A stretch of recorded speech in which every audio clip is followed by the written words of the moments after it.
So I apologize that it's so dark behind me. That is not because I'm recording too late and it got dark outside. No. I'm being attacked by the void. It's coming for me. What's up, guys? Mason the Brock Henderson here, and this is Marvel's Thunderbolts asterisk. And spoilers if you haven't seen the movie, but that asterisk is the new Avengers. And I gotta say, this was one that I was looking forward to getting back into Marvel again, because I heard pretty good things about it. I didn't hear it was amazing, and honestly, watching it, I kind of understand. It's not the best movie that Marvel has put out. It doesn't feel like it's even a great Marvel movie. It feels like it's its own thing, and I kind of appreciate that. There's a lot about this that doesn't feel like your typical Marvel movie. There are still some quips here and there, but they honestly don't even feel like the same type of quips that we're used to hearing. But this group of characters, they do complement each other pretty well because they're all kind of assholes, and I think that really works to the film's advantage. But looking at the team themselves, first of all, I think Yelena as the focal point really works because she is somebody who hasn't been a hero, but she's kind of wanting to be. She's wanting to possibly follow in her sister's footsteps, maybe wanting to make that change. You got the return of Red Guardian. He's just this big, bubbly ball of life who's just excited to be there, wants them to be a team of heroes, which is so much fun. Bucky, of course, is the one true hero out of all of them. He has had a rough life, but he is a good guy. But he's definitely more of a brooding type of hero, which I think complements the group well. And then on top of that, John Walker, who's just an asshole. I will say Ava really doesn't have as much going for her in this film as everybody else. It feels like they didn't know what to do with her in this group. She was just one of the few, I feel, anti-heroes that they had out there that they might be able to utilize. And I just unfortunately don't think they had much for her character outside of that idea that she is another one of these anti-heroes. So she was really the only weak link I feel in this team. It just wasn't quite as strong as everybody else. Her powers are still really cool though, and the way she uses them, really enjoyable. But the other two characters involved, first of all, you've got Bob, who is just a lot of fun. I don't know much about Sentry from the comics, so it was kind of interesting to see this version of him. I did talk to my roommate who knows a bit more about the comics than I do, and he did explain there are a lot of similarities. Some things have been changed slightly, like the Void. But I thought this was a very interesting character because you can tell there's a lot of mystery at first, but there's something dark in his history that the film slowly reveals to you throughout. I think by the end, by the time you see what he's been through, it really grounds him as a character, and it's something that I think a lot of people can sympathize with. That feeling of being alone, of having that rough life and not really having anybody to turn to in the midst of all of that. So I think that was a really good decision, and his powers also really cool. The first fight scene where everybody's trying to take him down and he's just nonchalantly whooping everybody's ass.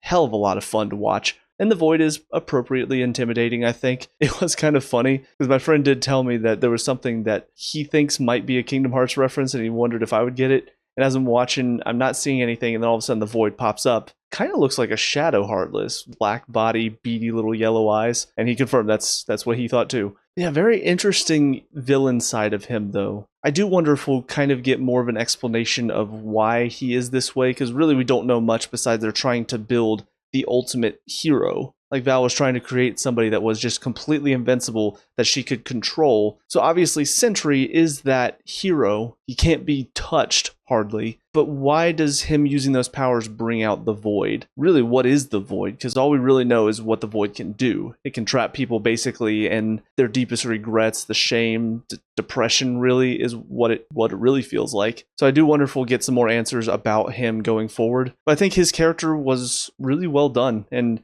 added a really human element to stories which typically are about superhuman things that we don't typically experience in our everyday life. But let's talk about the one thing that I just feel wasn't very well handled, unfortunately, and that is Val. I understand she's there more so just to be the one that kind of brings the team together by trying to kill them all, and then she's also the one that creates the main threat by creating Sentry and also Void in the process. But I feel like she still just doesn't have quite enough, because we've already seen her a couple of times now. I just don't think she has, first of all, an intimidation factor. There's one scene with her and Mel where Mel's obviously questioning whether she wants to work with her or not, and so she calls Bucky, and then Val seems like she maybe knows that she's talking to somebody, and you can see they want her to be this very highly intelligent, thinking 5 steps ahead type of bad guy for them to face. But I just don't think she has the level of intimidation that somebody like, I would think like a Lex Luthor, somebody who's very clearly thinking 5 steps ahead, trying to make sure he's always looking good in the public eye. I don't think she has that level of intimidation that Lex can in most of his iterations. So some of it is, I think she needs a bit more time to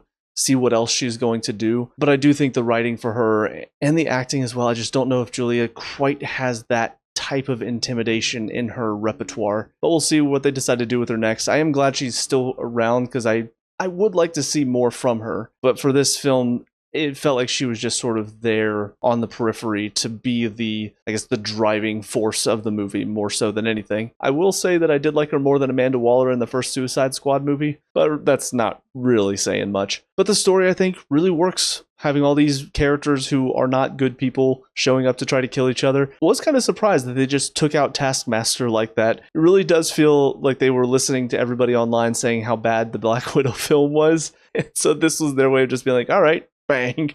You don't have to think about that movie anymore. But I think it's a good setup because it does have that setup of everybody finds out that Val is trying to kill them. So it gives them a probable reason why they would all join forces against her. You could argue that their turn was maybe a little too quick, going from just trying to survive and get out of Val's clutches to now we're going to go stop Bob. Granted, I do think Bucky had something to do with that, but it still did feel a bit quick as far as turning from we're just a bunch of basically guns for hire to now we're going to band together and try to stop this force. Now, that being said, just because they're working together doesn't mean they like each other, and I think that was shown by the one scene whenever Sentry basically destroyed them and they started going off on each other.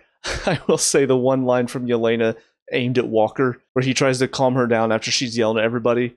He's just like, what is it, my turn now? And her response, no, you're a piece of trash, you already know it, and so does your family. Damn. Even his response, he's like, Jesus. It was one of those, it's true, but damn, you don't have to say it like that. But a lot of what happens after that does feel very natural. You have Alexei trying to track her down, trying to talk to her lashing out at him because he wasn't around, him explaining he didn't think she wanted him to be around, and a nice emotional connection between the two of them. Meanwhile, you've also got Sentry sort of taking the AI route of, you created me, but I don't really need you anymore.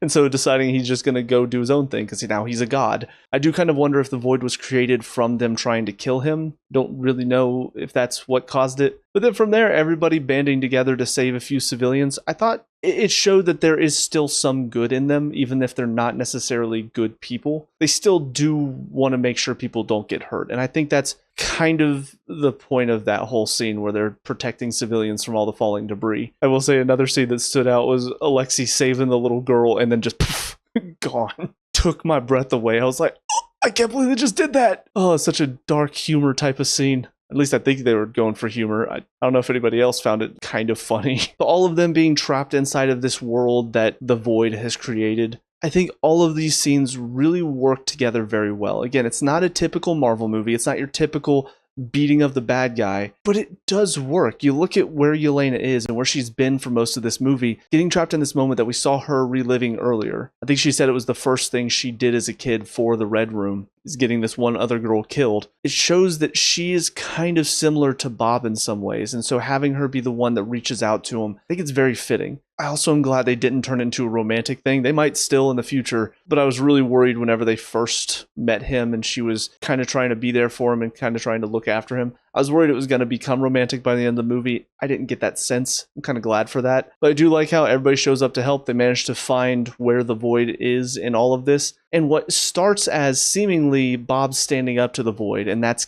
feels like it's going to be his big heroic moment. But then you start to realize as he's beating the shit out of the Void and the darkness is consuming him, like that's when it sort of clicks that this is what the Void wants. And they figured that out as well. And I think it's a very symbolic thing that beating this other version of yourself up that is doing these awful things, very symbolic of just beating yourself up. Meanwhile, everybody else that's trying to be there for you is just having to look on. And I think that's where it is also very important, as kind of funny as it was in my head to be like, oh, group hug. It also is very symbolic too of showing how people being there for you and just holding you and holding you back from beating yourself up, just how important that can be for somebody dealing with that type of depression, that type of loneliness. So there was a lot about this that got very emotional and very real, despite how ridiculous some of it seems. A lot of it is very symbolic, and I am kind of impressed that the writers went to this length to show that. Honestly, didn't really stray away from it, Because it would have been very easy to have them all stand together and then fight off the void, but in reality, just them holding Bob is symbolic enough in itself to really drive home the point. I think that's for me where this movie really worked in the end, is they stuck to what they wanted to do. They didn't feel the need to turn it into some big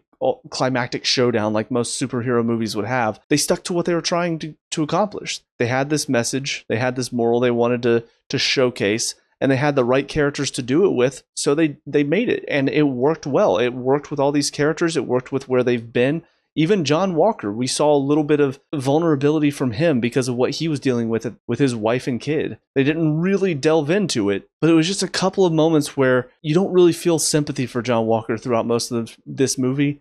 Those couple of scenes made you go, oh wait, he's also a guy who's struggling. I feel like that's where, unfortunately, Ava fell behind, because Yelena and John had those moments. Bucky and Alexei are just fun characters to have on board, and their reactions to everything. Ava didn't really have either. She's just sort of there. Again, her powers are really cool, but that's where I think she was lacking in the end. So ultimately, for me, this was a success. This was probably one of the best Marvel movies I've seen in a little while. I know they were teasing the Fantastic Four at the end, so that's one that I'll see in the future, but for now I have another Marvel flop to get to. Definitely not looking forward to that one. But those are all my thoughts on this one, so let me know down in the comment section below. What were your thoughts in this movie? Let me know. We can talk about and discuss all that good stuff. Leave a like and subscribe for future Marvel reviews. Also check out the channel. We have a lot of other reviews on here, so check those out if you have time. But until next time, I hope you guys have a great day. I'll talk to y'all later. Peace out.